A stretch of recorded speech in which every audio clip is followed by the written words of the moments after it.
Hello everyone, आप सभी का स्वागत है हमारे YouTube channel the learners community DOSOL पर। आई होप आप सभी ठीक होंगे और आप सभी अपनी अपनी स्टडी बहुत अच्छे से कर रहे होंगे।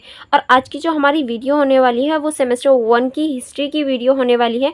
और ये जो हमारी हिस्ट्री है इसका नाम है प्राचीन समाज यानी एंशिएंट सोसाइटी। अगर आपके पास ये वाली बुक है तो आप बिल्कुल सही वीडियो पे आए हैं, क्योंकि हम लोग इस बुक को कवर कर रहे हैं यूनिट वाइज, जिसमें हम लोग ऑलरेडी फर्स्ट यूनिट कवर कर चुके हैं और अभी हमारी यूनिट नंबर 2 चल रही है। और ये जो हमारी यूनिट नंबर 2 है इसका नाम है कांस्य युग की सभ्यताएं, भारत और चीन। यानी हम इस यूनिट में कांस्य युग की जो सभ्यताएं हैं उनके ऊपर चर्चा कर रहे हैं और साथ में भारत और चीन में जो कांस्य युग आया था उसके बारे में भी हम चर्चा कर रहे हैं। देखिए, इसके ऊपर मैं ऑलरेडी एक वीडियो बना चुकी हूँ, यानी पार्ट 1 हमारा ऑलरेडी कंप्लीट है। अगर आपने नहीं देखा है तो आप जल्दी से उसे चेकआउट कर लीजिए, क्योंकि आज हमारा पार्ट 2 स्टार्ट होने वाला है। जहाँ हमने लास्ट पार्ट 1 छोड़ा था वहीं से अब हम पार्ट 2 की शुरुआत करेंगे। चलिए फिर स्टार्टिंग करते हैं हमारे चैप्टर की, बिना देरी करे पार्ट 2 से।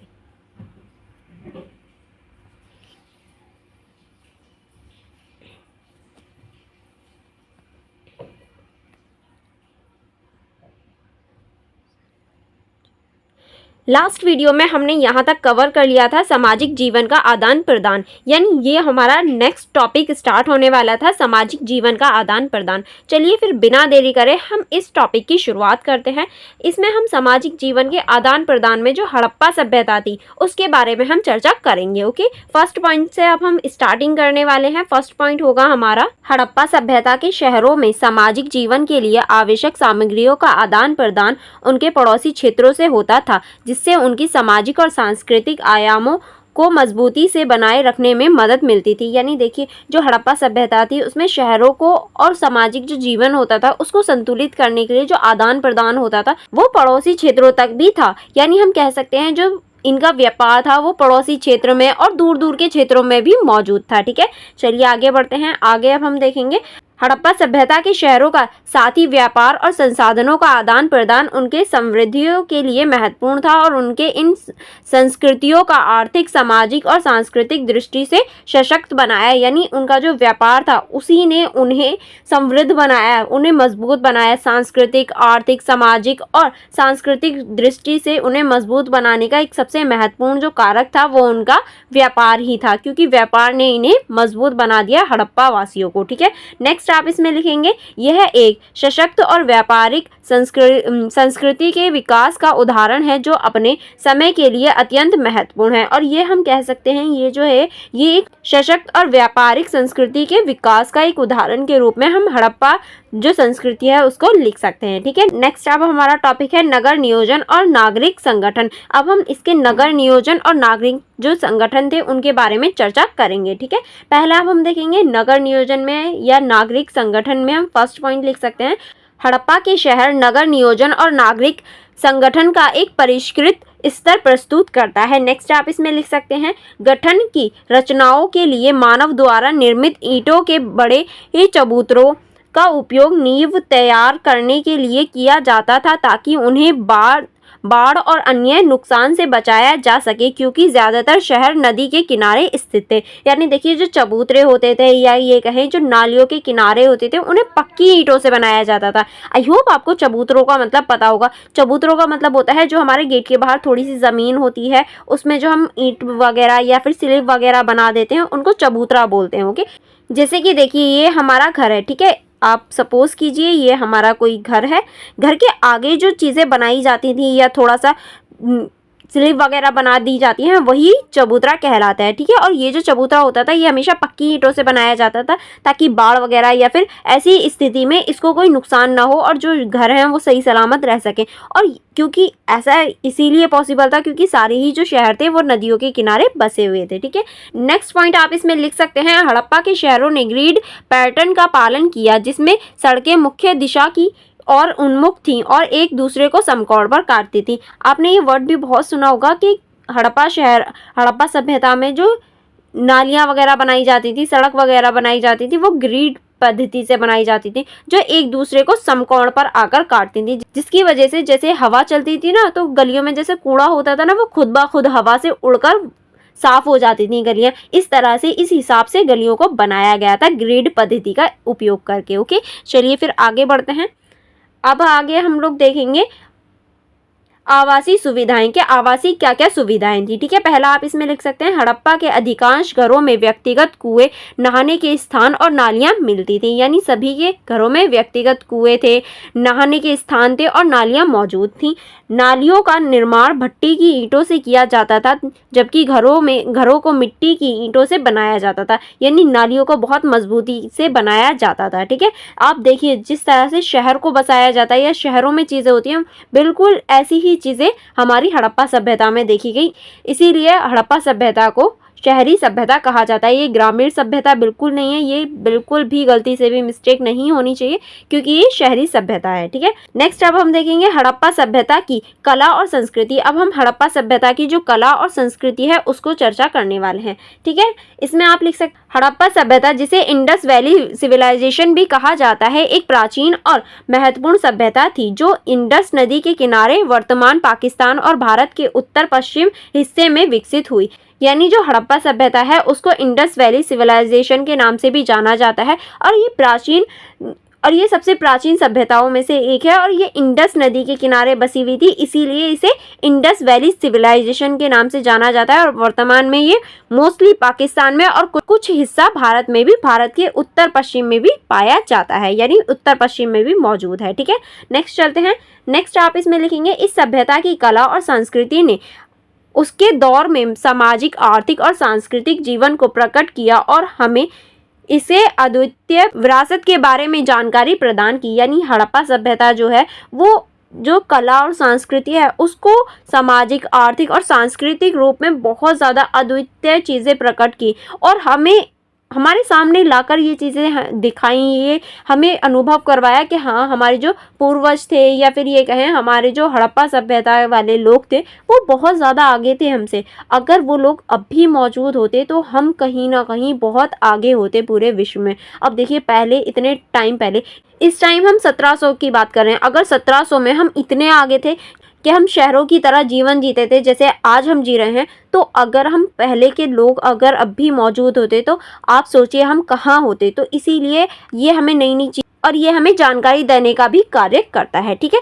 नेक्स्ट अब हम देखेंगे कला की विविधता के कला की क्या क्या विविधता थी। हड़प्पा सभ्यता की कलाओं में विविधता थी, मुख्यतः चित्रकला, शिल्पकला और सीप निर्माण इसका हिस्सा थी। यानी हम हड़प्पा सभ्यता की जो कला थी वो पूरी ही एक तरह की नहीं थी, उसमें हम विविधता देख सकते हैं, अलग अलग तरह की कला होती थी। चित्रकला और शिल्पकला और सीप निर्माण, इसमें भी अलग अलग कलाएं देखी जा सकती थी। ठीक है, नेक्स्ट अब हम देखेंगे मोहनजोदड़ो की सिलें। अब हम मोहनजोदड़ो की बात करेंगे जो कि हड़प्पा का ही एक मुख्य स्थल है। ठीक है, हड़प्पा सभ्यता की सबसे प्रमुख कला वस्तु मोहनजोदड़ो की किले थी। इनमें पत्थर, मोती और मिट्टी से बनाई जाती थी और उन पर जानवरों, मानवों और चित्रण होता था। यानी देखिए हड़प्पा सभ्यता की जो प्रमुख कलाओं में से एक थी वो थी वस्तु मोहनजोदड़ो की कला। और ये जो कला थी इसमें पत्थर, मोती और मिट्टी को बनाकर, मिट्टी के साथ में ये कला की जाती थी, जिसमें हम जानवरों के और मनुष्य के चित्रण दे सकते हैं, चित्रण जो होते हैं यानी चित्र जो होते हैं वो देख सकते हैं। यह सिले व्यापारिक लेखा बही के रूप में भी उपयोग होती थी और व्यापारों की प्रमुख पहचान करती थी। यानी देखिए ये जो सिलाइयाँ होती थी, ये जो बनाई जाती थी, ये जो सिलें थी, इनका जो प्रमुख योगदान था या ये कहें इनका जो प्रमुख कार्य था वो व्यापारिक लेखी जोखे के लिए था। यानी इनका जो कार्य होता था वह व्यापारियों पर नज़र रखना और व्यापारियों की जो डिटेल्स होती हैं उनको फिल करना था। यानी ये जो थी ये व्यापारियों की डिटेल्स के लिए कि कौन सा व्यापारी क्या करता है, किसके पास क्या है, ऐसी चीज़ें डिटेल्स में इसमें व्यापारियों के बारे में लिखा होता था। अब हम देखेंगे चित्रकला के बारे में कि चित्रकला कैसी थी हड़प्पा सभ्यता की, इसके बारे में देख लेते हैं। पहला पॉइंट आप लिखेंगे हड़प्पा सभ्यता में चित्रकला का महत्वपूर्ण स्थान था।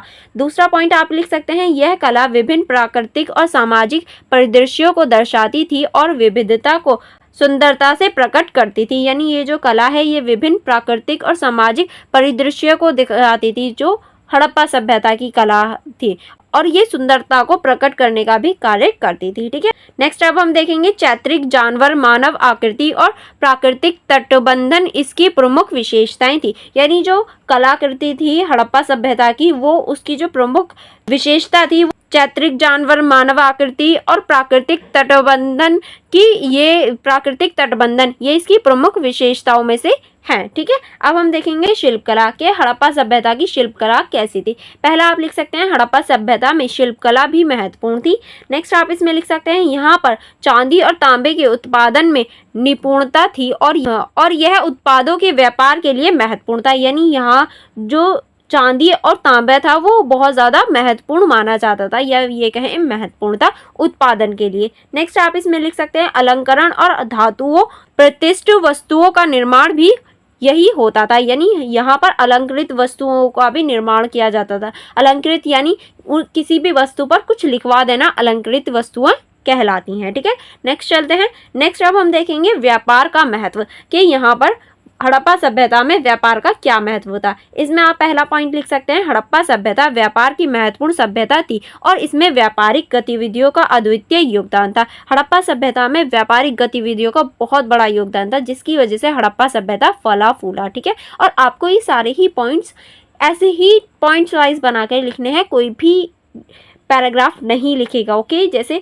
सारी ही हेडिंग्स को बनाया गया है, हर हेडिंग्स में जो पॉइंट्स लिखे गए हैं इसी टाइप से आपको याद करना है हेडिंग्स के साथ, और इसी टाइप से आपको पेपर में लिखना है। अगर आप ऐसे लिखेंगे तो आपके नंबर जो हैं वो बहुत अच्छे आने के चांसेस होते हैं। ठीक है, नेक्स्ट अब हम देखेंगे हड़प्पा सभ्यता के शहर व्यापार के केंद्र थे और इन्हें शहरों में विभिन्न प्रकार की धातुएं, पत्थरों और अन्य सामग्रियां उत्पादित होती थी। यानी हड़प्पा सभ्यता के जो शहर थे वो व्यापार के केंद्र थे और यहाँ पर बहुत प्रकार की धातुएं, पत्थर और अन्य सामग्री भी मौजूद होती थी। नेक्स्ट आप इसमें लिख सकते हैं इनका व्यापार सभ्यता के भीतर और बाहर दोनों जगह किया जाता था। इसके लिए अद्वितीय धातु और अन्य सामग्रियों के साथ साथ ग्रामीण इलाकों से भी संसाधनों को जुटाया जाता था। यानी जो हड़प्पा सभ्यता थी इसमें जो व्यापार था वो सिर्फ अंदर ही नहीं बल्कि बाहर भी किया जाता था और इसमें अद्वितीय धातुओं और अन्य सामग्रियों के साथ साथ जो ग्रामीण इलाके होते थे उनसे भी संसाधन जुटाए जाते थे। सारे संसाधन सभी जगह से जुटाकर फिर जाकर व्यापार किया जाता था। ठीक है, अब हम नेक्स्ट चलेंगे। अब हम देखेंगे शिल्प और कला का संबंध कि शिल्प और कला का क्या संबंध था हड़प्पा सभ्यता में। पहला पॉइंट आप लिख सकते हैं हड़प्पा सभ्यता में शिल्प और कला का महत्वपूर्ण संबंध था। शिल्पकला के क्षेत्र में अद्वितीय ज्ञान और कौशल का प्रयास किया जाता था। ठीक है, नेक्स्ट आप इसमें लिख सकते हैं शिल्पकला में धातुएं, पत्थर और अन्य सामग्रियों के उपयोग से मन के आभूषण और अन्य वस्तुएं उत्पादित किए जाते थे।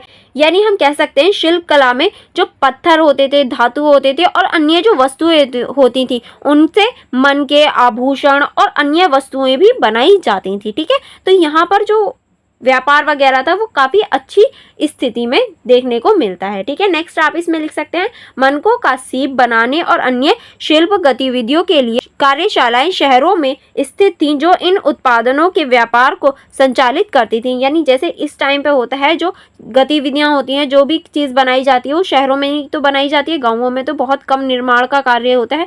तो ऐसे ही पहले भी मोहनजोदड़ो के टाइम पे यानी हड़प्पा सभ्यता के टाइम पे भी जो शहर थे उनमें शिल्पकला या फिर ऐसी गतिविधियां होती थी जो कार्य बनाने के या फिर ये कहें नई नई चीज़ें जो बनाई जाती थी वो शहरों में बनाई जाती थी। नेक्स्ट आप इसमें लिख सकते हैं इसके अलावा हड़प्पा सभ्यता ने अन्य स्थानों से भी वस्तु और सामग्रियां प्राप्त की और उन्हें अपने उत्पादन के रूप में उपयोग किया। यानी सिर्फ अपने पास से ही नहीं बल्कि औरों के पास से भी अन्य जो वस्तुएं थी उन्हें प्राप्त किया और अपने उत्पादन को बढ़ाने का कार्य किया। इससे उनकी कलाओं और शिल्पकलाओं की विविधताएं बढ़ी और समृद्ध हुई और इसकी वजह से क्योंकि हम कहीं और से भी मटेरियल ले रहे हैं तो जो हमारी विविधता है वो भी बढ़ जाती हैं और शिल्पकला और जो कला है उसमें भी वृद्धि देखने को मिलती है। ठीक है, अब हम देखेंगे हड़प्पा सभ्यता की मोहरें कि हड़प्पा सभ्यता की जो मोहरें थी वो कैसी थी।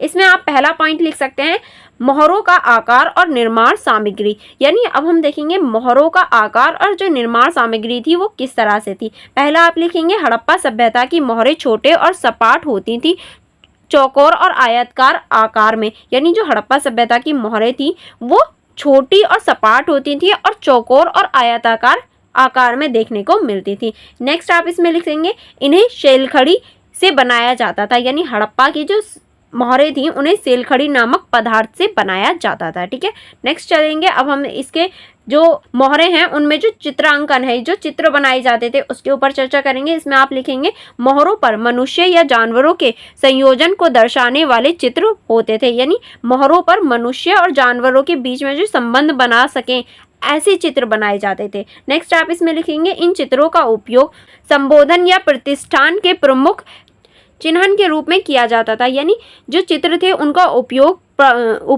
संबंधों को दिखाने के लिए किया जाता था। ठीक है, अब हम देखेंगे जो मोहरें थी उनकी शिलालेखों के ऊपर हम चर्चा करने वाले हैं कि मोहरों की जो शिलालेख थी वो किस तरह से थी। पहला आप इसमें लिख सकते हैं मोहरों पर कभी कभी शिलालेख भी मिलते थे, लेकिन इन्हें आज तक निश्चित रूप से पढ़ा नहीं जा सका, यानी मोहरों पर कभी कभी शिलालेख मिलते थे लेकिन अभी तक हम उन्हें पढ़ नहीं पाए, तो हमें नहीं पता कि उस पर क्या लिखा गया है। नेक्स्ट आप इसमें लिखेंगे हड़प्पा लिपि को आमतौर पर चित्रात्मक या तार्किक रूप से वर्णित किया जाता है जो एक से अधिक भाषाओं में उपयोग की और इशारा कर सकती हैं, यानी हड़प्पा सभ्यता की जो लिपि है वो हमें चित्रात्मक या तार्किक रूप से ही वर्णित करती हुई हमें दिखाई देती है, लेकिन कभी कभी ऐसा फील होता है या ऐसा महसूस होता है कि इसमें एक भाषा ना हो, अनेक भाषाओं का इस्तेमाल किया गया हो। और वो कौन कौन सी अलग अलग भाषाएं हैं वो हम नीचे देखेंगे, लेकिन एक बात मैं आपको बता दूं, अभी तक भी हम हड़प्पा सभ्यता की जो लिपि है उसको नहीं पढ़ पाए हैं। ठीक है, अब कौन कौन सी ऐसी संभावित भाषाएं हैं जिसे हमें ऐसा लगता है कि हाँ वो भाषाएं हो सकती हैं, उसमें से पहली हमारी इंडो सुमेरिया, सेकेंड है हमारी प्रोटो द्रविडियन एंड थर्ड है हमारी इंडो आर्यन, है हमारी ऑस्ट्रो एशियाटिक। ठीक है, ये हमारी सारी संभावित भाषाएं हैं जो हमें ऐसा लगता है कि हाँ ये हो सकती हैं। नेक्स्ट है हमारा स्थानीय विकास। अब स्थानीय विकास कैसे हुआ इसको देख लेते हैं। हड़प्पा के संकेत स्थानीय रूप से विकसित हुए और बाद में संस्कृति के पूर्वज हुए, यानी ये एक स्टेप बाय स्टेप बढ़ते हुए हमें दिखाई देते हैं। ठीक है, अब हम इसमें देखेंगे रहस्य और जो हमारे अनुसंधान है। अब हम इसके हड़प्पा सभ्यता के रहस्य और अनुसंधानों के ऊपर चर्चा करेंगे। पहला आप इसमें लिखेंगे हड़प्पा लिपि को पढ़ने में अभी भी कठिनाइयां बनी हुई हैं और इसमें निहित भाषाओं के साथ कई संबंध स्थापित नहीं हो पाए हैं, यानी हम कह सकते हैं जो हड़प्पा सभ्यता है उसकी जो लिपि है वो अभी तक नहीं पढ़ी गई है और इसमें जो चिन्ह वगैरह हमें मिलते हैं वो किसी भी भाषा से नहीं मिल पाते, तो इसी वजह से हम इसको पढ़ने में अभी तक असमर्थ हैं, इसको नहीं पढ़ा जा सका है। ठीक है, नेक्स्ट अब हम देखेंगे व्यापार और विनिमय, यानी व्यापार और विनिमय किस तरह से था हड़प्पा सभ्यता का। हड़प्पा सभ्यता के लोग व्यापार में बहुत उद्यमी थे, उन्होंने मूल्यवान कच्चे माल की निरंतर खोज की और विभिन्न स्थानों से यातायात करने के माध्यमों में विकसित किया, यानी हम कह सकते हैं हड़प्पा सभ्यता के जो लोग थे वो व्यापार बहुत अच्छे तरीके से कर लेते, व्यापार में बहुत रुचि थी, जिसकी वजह से उन्होंने नई नई जो कच्चे माल थे उनको खोजा और उनको बढ़ाने यातायात करने में बहुत ज़्यादा भूमिका अपनी निभाई थी। ठीक है, चलिए फिर अब हम देखेंगे मेसोपोटामिया से संबंध, यानी मेसोपोटामिया संबंध। मेसोपोटामिया से किस तरह से संबंध थे हड़प्पा सभ्यता के या हड़प्पा वासियों के, चलिए देखते हैं। हड़प्पा वासी व्यापारिक गतिविधियों से मेसोपोटामिया के साथ भी संबंधित बनाए रखते थे, यानी हड़प्पा वासी जो थे वो मेसोपोटामिया के साथ भी संबंध थे, व्यापारिक संबंध। मेसोपोटामिया की कई जगहों पर हड़प्पा सभ्यता की वस्तुएं पाई गईं, जैसे कि मोती, बाट और मोहरे, यानी मेसोपोटामिया में हड़प्पा सभ्यता की बहुत सारी चीज़ें मिली, जिससे हम अनुमान लगा पाए कि मेसोपोटामिया के साथ हड़प्पा सभ्यता के संबंध थे व्यापारिक, क्योंकि मेसोपोटामिया में हड़प्पा सभ्यता के मोती, बाट और मोहरे ऐसी चीज़ें मिली हैं। इसे समझाते हैं कि हड़प्पा सभ्यता और मेसोपोटामिया के बीच व्यापारिक संबंध थे और वह विभिन्न वस्तुओं का विनिमय करते थे। इसी वजह से हमें पता चलता है कि हड़प्पा सभ्यता और मेसोपोटामिया के बीच में व्यापारिक संबंध थे और वो बहुत सारी वस्तुओं का व्यापार करते थे, आपस में लेन देन करते थे। ठीक है, अब हम नेक्स्ट देखेंगे गुजरात और उत्तर महाराष्ट्र। हड़प्पा वासी लोग गुजरात और उत्तर महाराष्ट्र में भी तीव्र व्यापारिक गतिविधियों में शामिल रहते थे। ओमान से तांबे की मांग की और वहां से तांबे के भंडारों का उपयोग किया। यानी देखिए हड़प्पावासी गुजरात और उत्तर महाराष्ट्र के साथ भी व्यापार करते थे और ओमान से तांबा भी मंगाते थे, यानी ओमान तक से व्यापार करते थे। नेक्स्ट अब हम देखेंगे खाड़ी क्षेत्र के साथ व्यापार। हड़प्पा सभ्यता खाड़ी क्षेत्र के साथ आदान प्रदान में भी शामिल रही है। वह भारत के पश्चिमी तटों से टाइग्रिस यूफ्रेट्स डेल्टा तक तटीय नौवहन के माध्यमों से खाड़ी क्षेत्र के साथ व्यापार करती। यानी हम कह सकते हैं हड़प्पा वासियों का जो व्यापार था वो खाड़ी क्षेत्र तक फैला हुआ था। ठीक है, चलिए आगे बढ़ते हैं। दर्रे और बोलन घाटी। उत्तर पश्चिमी पहाड़ों में दर्रे और विशेष रूप से बोलन घाटी ने हड़प्पा वासियों को ईरान और अफगानिस्तान के साथ व्यापारिक संबंध बनाए रखने में मदद की। यानी हम कह सकते हैं जो हड़प्पा वासी थे वो अफगानिस्तान और ईरान के साथ भी व्यापार करते थे। इस रूप में हड़प्पा सभ्यता व्यापार और विनिमय के क्षेत्र में अपनी मुख्यता और अद्वितीयता के लिए प्रसिद्ध थी, जिससे वह अपने संसाधनों को प्रभावी रूप से प्रबंधित कर सकती थी। यानी इसी वजह से जो हड़प्पा वासी थे वो अपने संसाधनों को प्रभावी रूप से प्रबंधन करके और प्रयोग कर पाते थे। ठीक है, चलिए आगे बढ़ते हैं। आगे अब हम देखेंगे धर्म के हड़प्पा वासियों का धर्म क्या था या धर्म से रिलेटेड क्या हड़प्पा वासियों की सोच थी। हड़प्पा सभ्यता और अन्य प्राचीन नदी घाटी सभ्यताओं के बीच धार्मिक इमारतों की अनुपस्थिति एक महत्वपूर्ण अंतर का हिस्सा है। यानी देखिए हड़प्पा वासी और जितनी भी हमारी नदियों के सहारे जो भी हमें सभ्यता मिली है उनमें कोई भी धार्मिक इमारत या फिर कोई भी ऐसी चीज़ नहीं मिली है। हड़प्पा सभ्यता के शहरों में धार्मिक संरचनाओं की अनुपस्थिति और धार्मिक अद्भुत इमारतों की कमी थी। यानी धार्मिक कोई भी ऐसी चीज़ें या कोई भी ऐसी इमारत नहीं मौजूद थी। इन शहरों में कोई ऐसी मंदिर नहीं था जो सामाजिक धार्मिकता की भूमिका निभा सकता है। यानी यहाँ पर कोई भी ऐसा मंदिर या फिर कोई भी ऐसी मस्जिद या कोई भी गिरजाघर या ऐसी कोई भी चीज़ नहीं मौजूद थी जो वहाँ के धार्मिक भूमिका को निभाने का कार्य करता हो। ठीक है, चलिए आगे बढ़ते हैं। आगे हम देखेंगे हड़प्पा वासी लोग पैतृक अनुष्ठानों का अभ्यास नहीं करते थे और वह शहरों से दूर पलायन कर रहे थे, इसीलिए उनके पास कोई धार्मिक इमारतों की आवश्यकता नहीं थी। इसके बजाय स्त्रियों की मूर्ति जैसे कि माँ देवी की पूजा के लिए उपयोग होती थी। यानी देखिए कोई भी धार्मिक इमारत या फिर कोई भी ऐसी चीज़ नहीं मौजूद थी, लेकिन हाँ वो पूजा करते थे। वो स्त्रियों की मूर्ति बनाकर माँ देवी के रूप में उन्हें पूजा करते थे, या फिर ये कहें प्रकृति की पूजा करते थे, पेड़ की, वृक्षों की, इस चीज़ों की वो पूजा करते थे। ठीक है, इससे सुझाता है कि हड़प्पा वासियों के पास धार्मिक अद्भुत इमारतों की आवश्यकता नहीं थी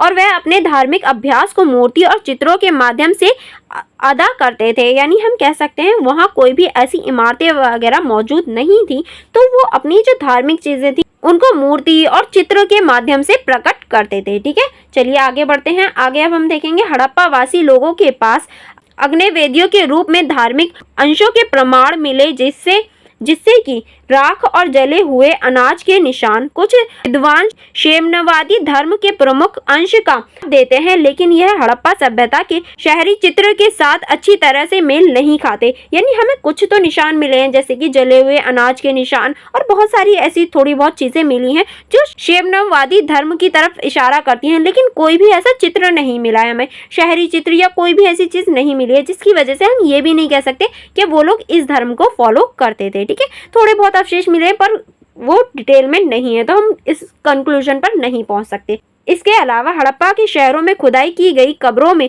आमतौर पर मिट्टी के बर्तन और छोटी वस्तुएं मिली जो दैनिक उपयोग की थी। यानी इसके अलावा जब हड़प्पा के शहरों में खुदाई की गई कब्रों की, तो वहां से हमें कब्रों से मिट्टी के थोड़े से बर्तन और जो छोटी छोटी वस्तुएं होती थी जो दैनिक जीवन की होती थी वो मिली थी, लेकिन कोई प्रदर्शन नहीं किया गया। यानी इससे भी हमें नहीं पता चला कि उनका क्या धर्म था या वो किस धर्म को फॉलो करते थे। इसके बजाय पश्चिम में हड़प्पा के शहरों के शासकों के बड़े मकबरे मिले जिसमें वह आदर्श रूप से दफनाए गए थे। और इसके अलावा जो पश्चिम में हड़प्पा सभ्यता के जो महान लोग थे या फिर ये कहें शासक लोग थे, उनके भी मकबरे मिले जिन्हें एक आदर्श रूप से दफनाया गया था। इन कब्रों में दैनिक जीवन के बर्तनों के साथ अन्य अवशेष भी मिले हैं। यानी इन कब्रों में भी, यानी मकबरों तक में जो दैनिक जीवन की चीजें थी वो रखी गई थी और अन्य भी थोड़े से अवशेष मिले थे। जैसे कि मैंने आपको पिछली ही वीडियो में यानी पार्ट 1 में बताया था कि ये पुनर्जन्म में विश्वास रखते थे, इसी वजह से कब्र में थोड़ी सी चीज़ें रखते थे, दैनिक जीवन की चीज़ें रख दी, थोड़ी सी खाने वगैरह की चीज़ें रख दी, क्योंकि इन्हें लगता था क्या पता मरने के बाद भी भूख लगे, या क्या पता इन वस्तुओं की आवश्यकता इन्हें मरने के बाद भी हो, इसीलिए ये दैनिक जीवन की चीज़ें भी रखते थे। ठीक है, अब हम इसका निष्कर्ष देख लेते हैं कि इसके निष्कर्ष में आप क्या लिख सकते हैं। हड़प्पा सभ्यता में धर्म की अनुपस्थिति और धार्मिक इमारतों की कमी थी, जिसका सुझाव है कि इस समाज में धार्मिक प्रथाओं का महत्व कम था। धार्मिकता की बजाय धार्मिक अभ्यासों, मूर्तियों और चित्र के माध्यम से अदा किया जाता था। देखिए, हम ये पहले ही देख चुके हैं कि हड़प्पा सभ्यता में जो धार्मिक इमारतें वगैरह थी उनकी कमी थी, इसी वजह से हम कह सकते हैं वहाँ का जो धर्म था या फिर इसके बारे में हमें कोई भी जानकारी सही से नहीं मिलती, और वो कोई भी मंदिर वगैरह या फिर मस्जिद वगैरह ऐसी चीज़ें नहीं बनाते थे। वो मूर्ति और चित्रकला के साथ में अपनी जो भावनाएं थी या फिर जो अपनी श्रद्धा थी उसको प्रकट करते थे। इसके अलावा